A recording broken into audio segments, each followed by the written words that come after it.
Bienvenue dans Stéroïdes, le podcast qui fait l'exégèse des gros bras. Avec Stéphane Moïsakis et Rafik Djoumi. Bienvenue dans ce nouvel épisode de Stéroïdes, le podcast. Je suis avec mon ami Rafik Djoumi. C'est moi ton ami Rafik Djoumi. Salut Steph. Rafik Djoumi. Salut Raph. Salut Steph. Salut Raph. Et en fait, on a un choix un peu particulier cette semaine, mais alors, vraiment, il va falloir que tu m'expliques.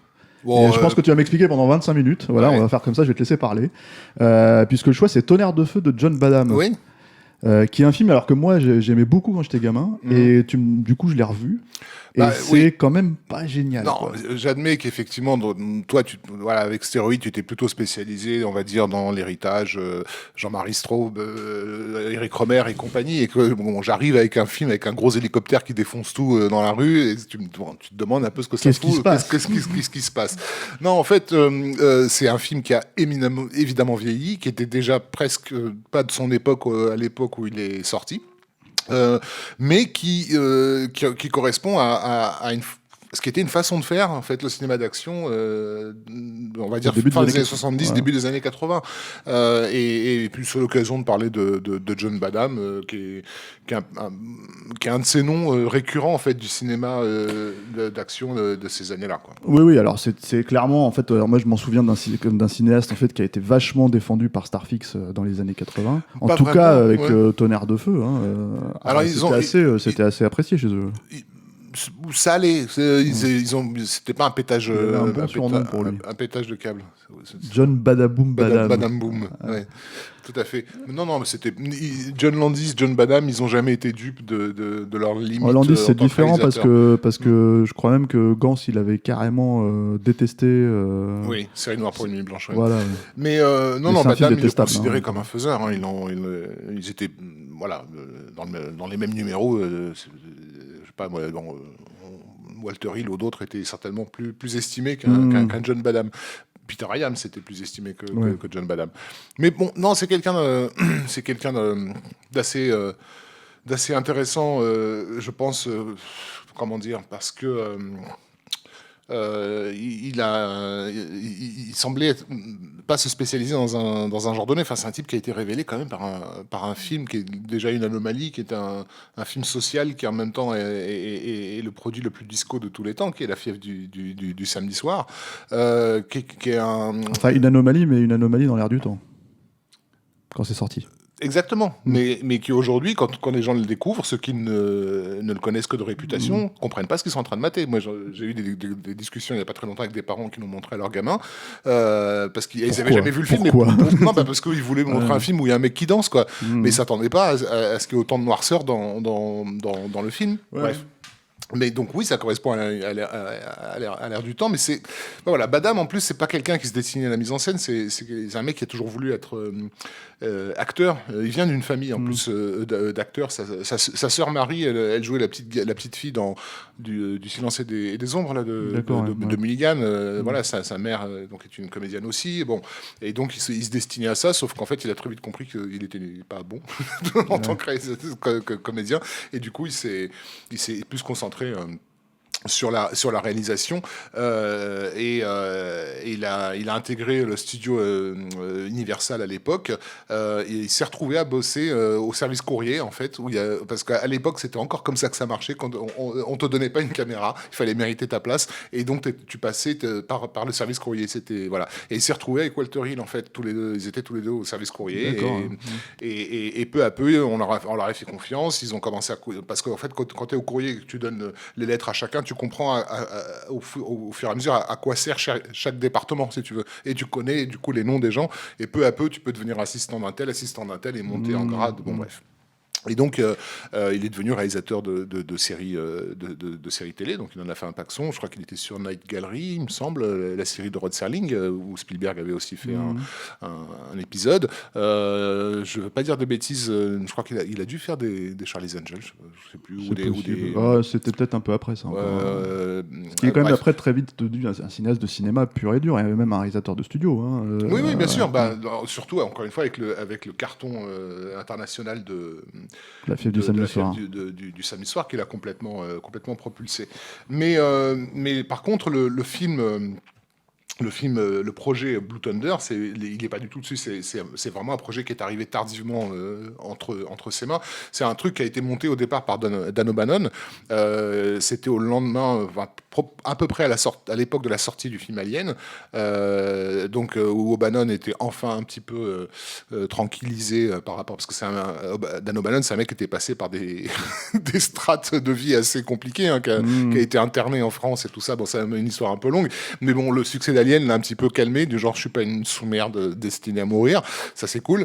Et du coup, il a commencé à penser à d'autres projets possibles et discuter un soir avec son pote Don Jacoby d'un projet de film autour d'un massacre qui avait beaucoup marqué les États-Unis 10 ans auparavant, qui était le massacre de l'université du Texas, où un ancien soldat qui s'appelait Charles Whitman était monté en haut d'une tour et avait dézingué je sais plus 18 personnes, je crois, un truc comme ça. C'est une histoire connue, 31. Voilà, et outre le massacre, en fait, ce qui était complètement dingue, c'était l'incroyable précision du gars. C'était un vrai tireur d'élite, en fait, quoi. Bref. Et donc, ça fait partie de ces traumatismes qui ont fabriqué en gros, ça s'est passé en 66. Ça fait partie de ces traumatismes qui ont fabriqué l'esprit des États-Unis des années 70, du genre, mais qu'est-ce qu'on est comme nation, quoi, si on vit des trucs pareils. Donc, pour lui, il y avait un sujet là-dedans, un sujet éminemment cinématographique, unité de lieu, de temps. Voilà. Et au moment où ils évoquaient cette possibilité, en fait, leur maison a été survolée par un hélicoptère de la police. Et ça les a fait flipper. Et c'est là où ils se sont aperçus que finalement, ils étaient sous surveillance, quoi, si tu veux. Donc, ça a viré. Ils se sont dit, notre terroriste, en fait, on va en faire un pilote d'hélicoptère. C'est encore plus dangereux. Et s'il était donc à la tête aux commandes d'un hélicoptère ultra perfectionné, genre une putain d'arme de guerre monstrueuse qu'on lui a donnée. Voilà. Et donc c'est là où ils ont eu l'idée d'en faire un mec qui revient du Vietnam, traumatisé, mais qui cache son traumatisme. Ils étaient aussi très influencés par Taxi Driver, pareil, qui avait été un gros... tout ce qui n'a pas l'air d'être le cas dans le film. Non, bien sûr, mais c'est intéressant de voir aussi d'où tout ça est venu. Mais bien sûr, mais parce qu'en fait, du coup, quand tu regardes le film tel qu'il a... que tu le reçois, en fait, alors moi, encore une fois, c'est un film que j'ai vu quand j'étais gamin, il y a un gros hélicoptère qui casse tout. Qui passe tout, ouais. Voilà, donc, et c'est presque une idée débile, en fait, quand tu regardes ça avec le recul, quoi. Un concept débile, quoi. Oui, c'est un concept d'enfant. Et donc, c'est comme le projet que Kirk Wong voulait faire après The Big Hit, en fait. Il y avait un projet d'hélico. Voilà, une course de 2 hélicoptères qui défoncent la moitié de Los Angeles sur leur chemin. Donc, je me rappelle pas qu'il avait ce projet-là. Mais quand tu nous avais raconté ça, on était en mode, c'est génial. D'emblée, oui, oui. Oui, bien sûr que c'est gamin. Mais là, non, l'idée, c'était vraiment d'en faire un trip à la Taxi Driver, c'est-à-dire qu'effectivement, le mec... au moment où il est dans cet hélicoptère, son traumatisme reprend le dessus et il se met à détruire absolument tout. Et donc, il y a eu beaucoup de réécriture pour justement ne pas faire du héros un psychopathe, tout en conservant le final avec la destruction de la moitié de la ville. Et c'est là où le film devient un peu schizo, parce qu'il doit trouver une justification à ce que le héros, qui reste un ancien du Vietnam, hein, joué par Roy Scheider, à ce que le héros détruise non pas lui-même la ville, mais parce qu'il essaie de faire quelque chose de bien, se retrouve avec une armée qui, elle, détruit la moitié de la ville. Donc bon, c'est un peu tiré par les cheveux. Et là, c'est là où effectivement, en fait, l'influence de John Badham, elle s'est fait sortir justement par le fait qu'il a tiré le film vers quelque chose de beaucoup plus léger, en confiant à Dean Reisner, son scénariste, la réécriture, aux grand dames en fait de Dan O'Bannon. Ça s'est très mal passé entre Dan O'Bannon et Badham. Et à l'époque, la sortie du film, hein, dans les interviews, O'Bannon disait je ne veux plus jamais retravailler avec lui, quoi. Pour Badham, c'était un film d'été. Blue Thunder, c'était pas Taxi Driver.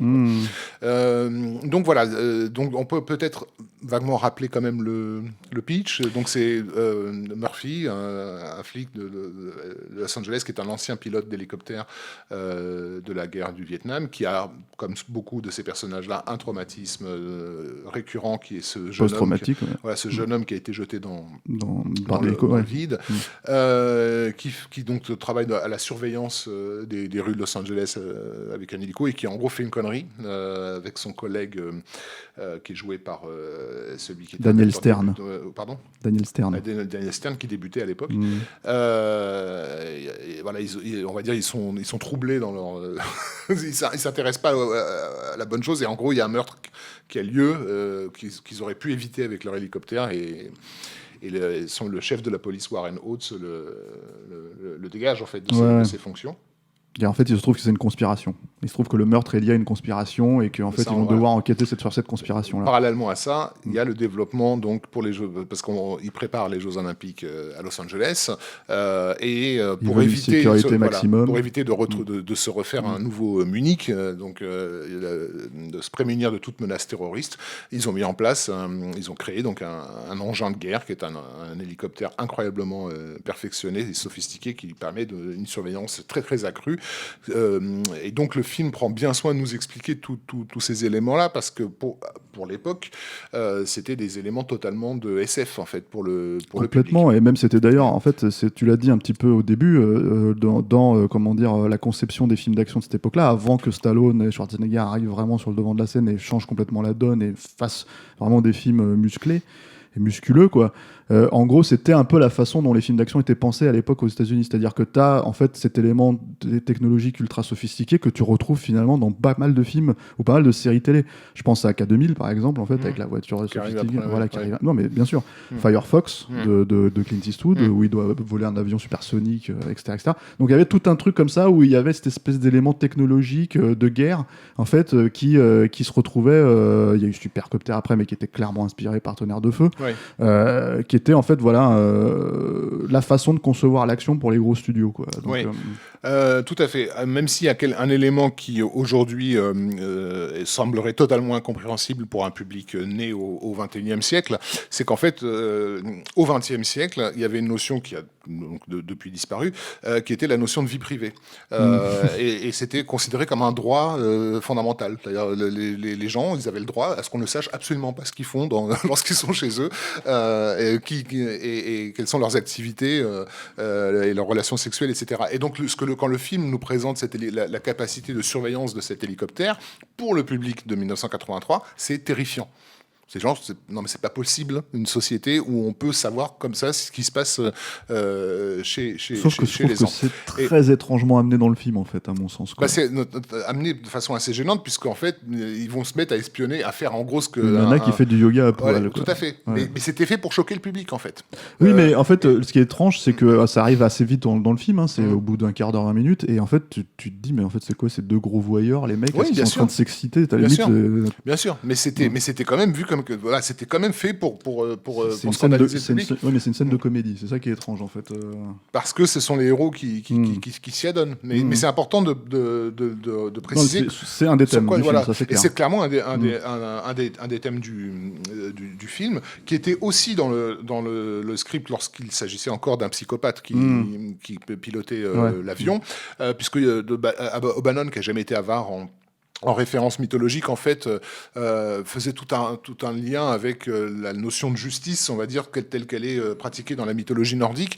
Et donc, son héros, en fait, se prenait pour le dieu Thor. Qui est un dieu de justice au départ, mais de justice ambivalente. Il y a encore des traces d'ailleurs de ça. Il en reste des traces parce que le projet secret qui est développé par le méchant qui est joué par Malcolm McDowell s'appelle le projet Thor, et de toute façon le film s'appelle Blue Thunder, l'éclair bleu. D'ailleurs vraiment c'est l'éclair du ciel que représente cet hélicoptère, cette machine de guerre qui est à la fois une arme de justice et une arme d'injustice pour le coup, à double tranchant. Alors, mais tout ça a été balayé par voilà, c'est ça. C'est-à-dire qu'il faut que tu le ressortes, en fait. Il faut que tu le ressortes pour qu'on le voit, parce que effectivement c'est dans le film, mais le problème c'est qu'en fait c'est vraiment sous-traité au maximum. Peut-être pas le truc sur la surveillance, parce que je pense que c'était important, mine de rien, même pour n'importe qui à ce moment-là. Mais en tout cas, tout le reste, tout l'aspect mythologique, il est extrêmement, mis sous le tapis, quoi. Bien sûr. Et c'est la raison pour laquelle, effectivement, il y a eu cette embrouille entre le scénariste et le réalisateur. Mais comme tu sais, à Hollywood, c'est le réalisateur qui a la plus grosse. Hein. Donc, de toute façon, Badham l'emportait. Et en plus, il avait pour charge de faire un film d'été, quoi. Donc, encore une fois, la tonalité du film, c'est une tonalité, entre guillemets, joyeuse et plutôt, justement, bon enfant. Et les gens allaient voir le film pour voir cet hélicoptère en action. Et d'ailleurs, la façon avec laquelle il le présente, même s'il essaie d'en faire un objet menaçant, en réalité, c'est une page de pub. C'est du Tony Scott avant l'heure. Hein. L'apparition de l'hélicoptère, c'est une grosse longue focale où il est en soleil couchant. Voilà. C'est du Vietnam, quoi. C'est une vision en fait telle que le Vietnam a pu être aussi représenté, c'est-à-dire à ce moment-là dans le cinéma américain, c'est-à-dire qu'en fait t'aurais pu utiliser la même focale pour vendre une bagnole, quoi, si tu veux. Il y avait quand même un côté, elle est trop classe. C'est un peu plus flagrant dans Top Gun que là-dedans, je trouve. Oui, mais ce que te dit ce plan, c'est pas mon Dieu, c'est une horreur. Il te dit, ça a quand même la classe.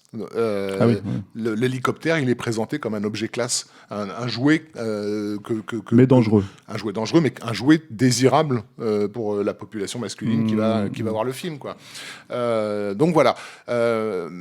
Donc il y a cet aspect-là, et puis je me demande dans quelle mesure aussi, ça c'est vraiment moi qui pars dans mes propres délires, dans quelle mesure Ed Neumayer n'a pas d'une manière ou d'une autre été influencé par le film lorsqu'il a conçu Robocop, parce qu'il y a quand même des similitudes. Alors, c'est marrant que tu dis ça, parce qu'il y a exactement le même présentateur télé qui joue un présentateur télé, le fameux présentateur télé de Robocop, en fait, qui joue un présentateur télé dans Blue Thunder, en fait, dans Tonnerre de Feu, c'est le même acteur.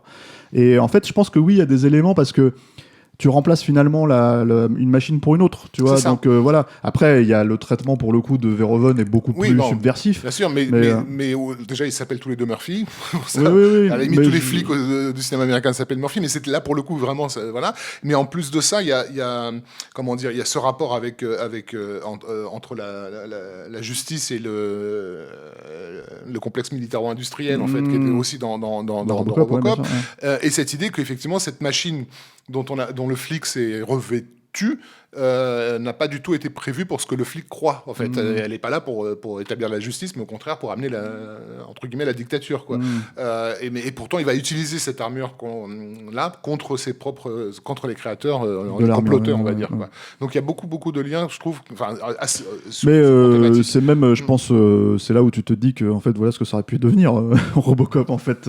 C'était à deux doigts, pareil. Robocop, c'est à deux doigts, c'est pour ça que Verhoeven même acheté, je pense, le scénario de base, hein. Il s'est dit le truc que j'allais dire, en fait, tu te dis c'est un film qui est entre deux, parce que tout ça c'est très intéressant de replacer dans le contexte et tout, mais c'est un film qui est entre deux époques, mais pas tout à fait. Moi je trouve que c'est quand même, en fait, et c'est un des problèmes que j'ai avec John Badham de manière générale, c'est-à-dire que c'est un cinéaste que j'aime pas beaucoup, moi, parce que c'est un cinéaste, en fait, qui était clairement dans l'air du temps. Je parle pas vraiment que de La Fille du samedi soir, je trouve que Blue Thunder, en fait, Tonnerre de Feu, c'est aussi un film des années 80, et en fait on commence à foutre le pied dedans, quoi. C'est-à-dire clairement, bon, déjà il y a la musique qui est quand même assez Rubinstein, voilà, qui est quand même, je sais pas ce que t'en penses, hein. C'est le non-expert de musique de film qui parle, mais c'est assez ringard, je trouve. Complètement, mais moi j'ai toujours détesté cette partition-là, mais je déteste aussi la suivante, qui est celle de War Games, et en même temps je suis obligé de reconnaître que pour tous ceux qui aujourd'hui s'intéressent au développement de la musique électronique, ça a quand même été des moments importants, ces scores-là.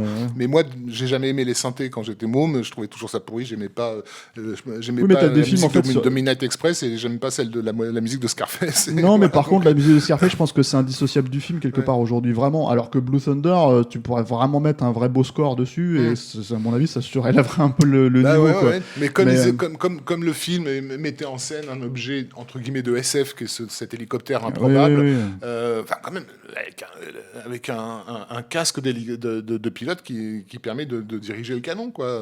On est en 83, c'est Star Trek, hein, la présentation du Blue Thunder. C'est Star Trek avec en gros une logique un petit peu aussi d'écriture, d'écriture en tout cas ce qu'il en reste à la fin, de suspense à la Hitchcock, on va dire, c'est-à-dire vraiment un truc de l'homme seul contre les gens poursuivis, etc., etc. Et t'as vraiment, en fait, t'as l'impression qu'ils se sont dit on va faire un Hitchcock, mais en fait on va le faire avec les aspects technologiques du au moment. mépris Quoi. un peu effectivement d'une certaine logique, puisque donc il y a notamment l'attaque des F-16 qui est en soi un peu aberrante, parce que tu balances pas des F-16 au-dessus de Los Angeles comme, voilà, sans avoir 50 milliards d'autorisations dans tous les coins, et ils font quand même un petit peu du dégât, on va dire. Mais de toute façon, c'est là où tu rentres dans un... C'est pas juste du poulet laqué qui tombe du ciel. Tout ce que tu peux reprocher quelque part, en fait, des fois, au cinéma, au blockbuster américain, si tu veux, ce film-là, il le faisait déjà à ce moment-là, à son niveau, puisque on n'était pas autant dans la surenchère, quoi. Mais clairement, en fait, on part... La fin du film, c'est une demi-heure de poursuite dans les airs, qui, à mon avis, en plus, a dû être bien chiante à tourner. Oui. D'ailleurs, il me semble... Alors, j'ai vu, alors, du coup, on a renseigné un petit peu sur le film, que le film a été tourné 3 ans avant sa sortie, avec, en plus, des reshoots un an après. Et en fait, le film est sorti, c'est-à-dire que Warren Oates est mort très peu de temps avant. Ouais. Mais en fait, il avait déjà tourné toutes ces scènes, en fait. Et je crois, non, il a même tourné un film après, je crois. Tu vois, il a eu le temps de tourner un autre film après. Il est mort d'une crise cardiaque, il faut le préciser, quoi. Ouais. Donc, il est mort du jour au lendemain, comme ça. C'est-à-dire vraiment, il n'y avait pas de maladie. Non, mais c'est son dernier film est sorti, oui, mais en fait, il avait effectivement, quand Blue Thunder est sorti, Warren Oates était déjà mort depuis un certain temps. Voilà, c'est ça. Et en fait, en gros, il y avait déjà un autre film qui était sorti entre-temps, puisqu'il s'est fait, dans les canons de production normaux. Et là, en l'occurrence, c'est pas le cas. C'est un film qui a vraiment été fait au long cours. Même, je crois, même Badam, il a dû tourner un film entre deux. Mais voilà, ça c'est assez étonnant. Et je crois que ça a été un succès, le film, si je dis pas de bêtises. Ça a bien marché. Pas autant que le suivant, qui est donc War Games, qui lui a vraiment cartonné. Mais qui est sorti quasiment en même temps, la même année. En fait, non, Badam, il avait... alors, je sais plus s'il l'a tourné avant. Non, il l'a pas tourné avant, mais en fait, en 81, il avait fait le film avec Richard Dreyfuss qui s'appelait Whose Life Is It Anyway, qui est plus un film... comment dire, c'est un drame. Oui, c'est un drame. Bref, voilà. C'est pas un film stéroïde.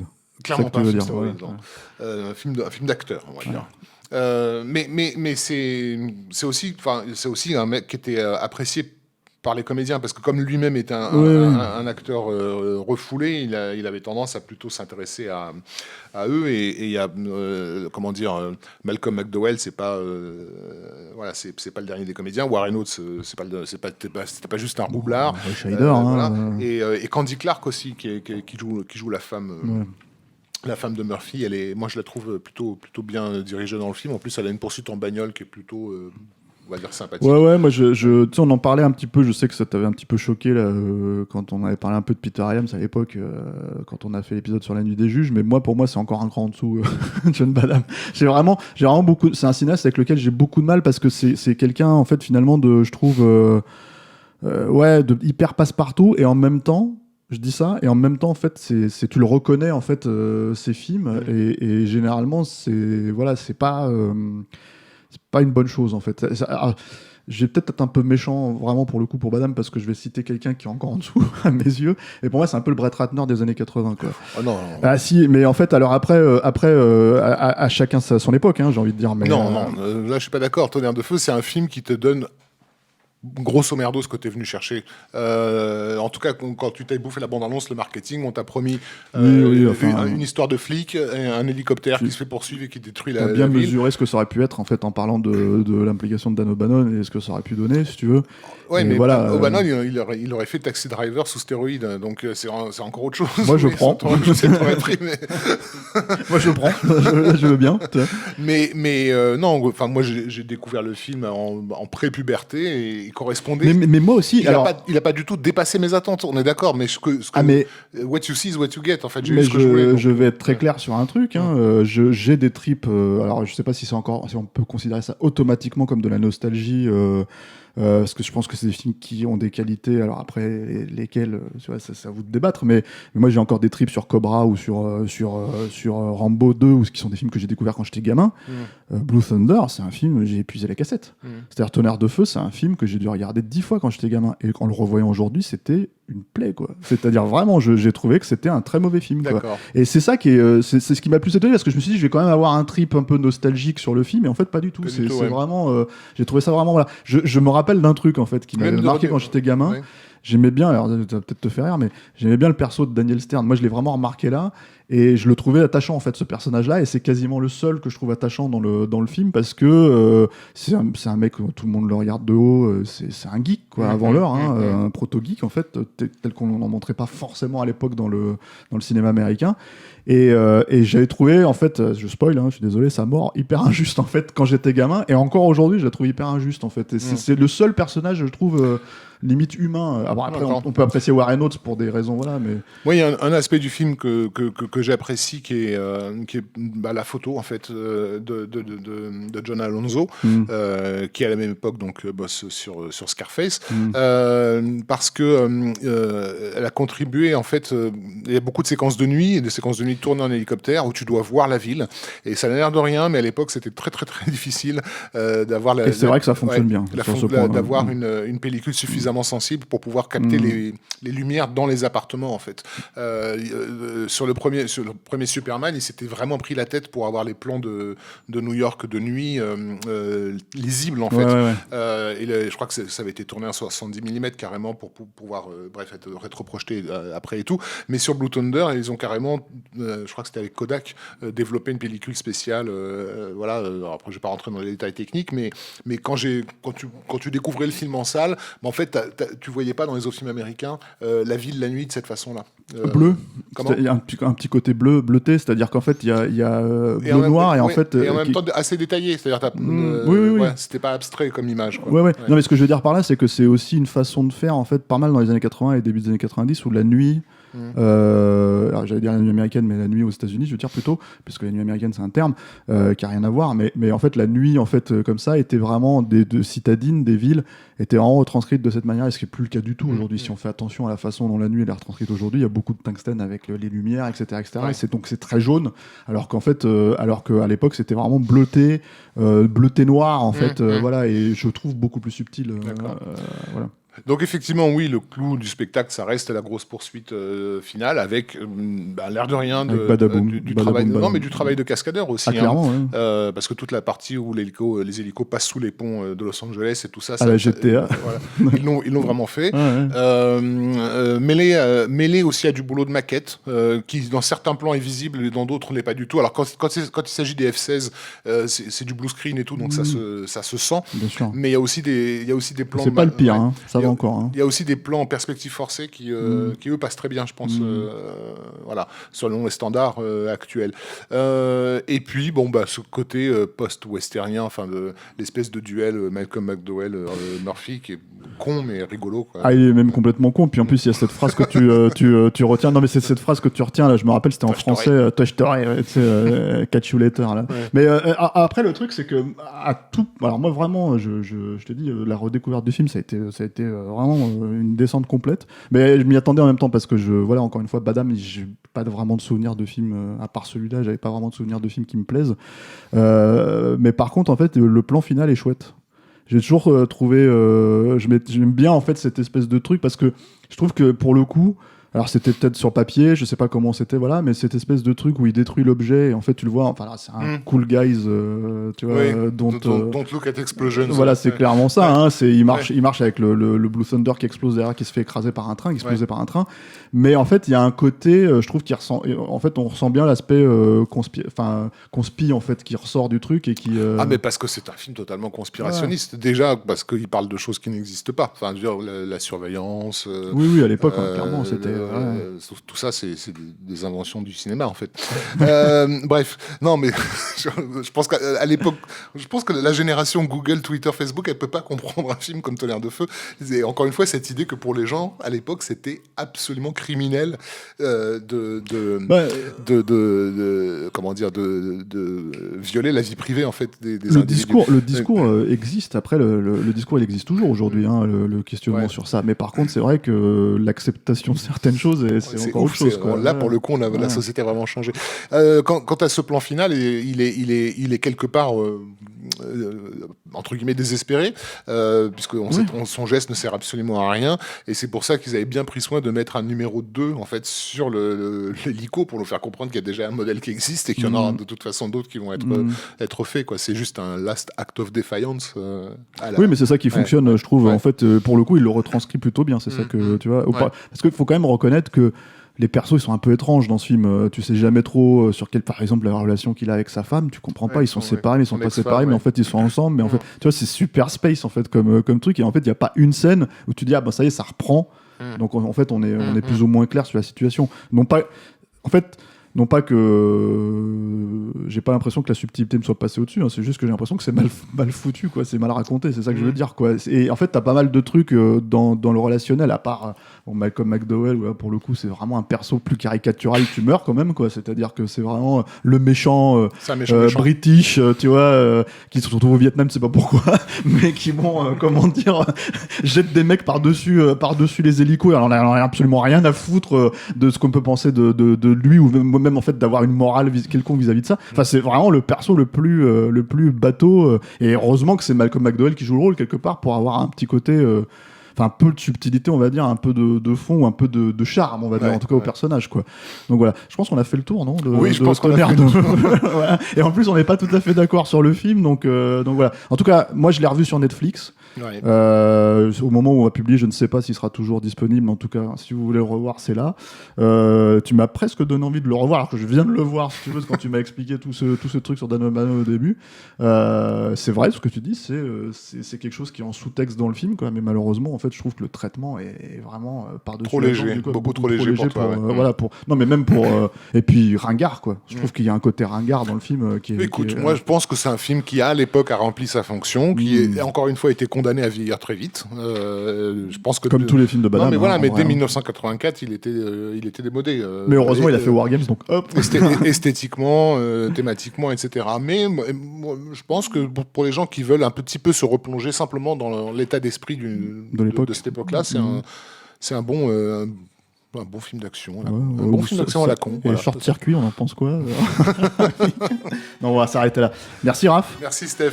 Et merci à nous tous de nous avoir suivis. Alors, je rappelle que, avant qu'on se foute de ma gueule, parce que je sens que Rafik va sourire, qu'on a lancé un Tipeee récemment, et que si vous voulez nous soutenir, en fait, vous pouvez aller vous rendre dessus. C'est tipeee.com, et les mots-clés, c'est Capture Mag.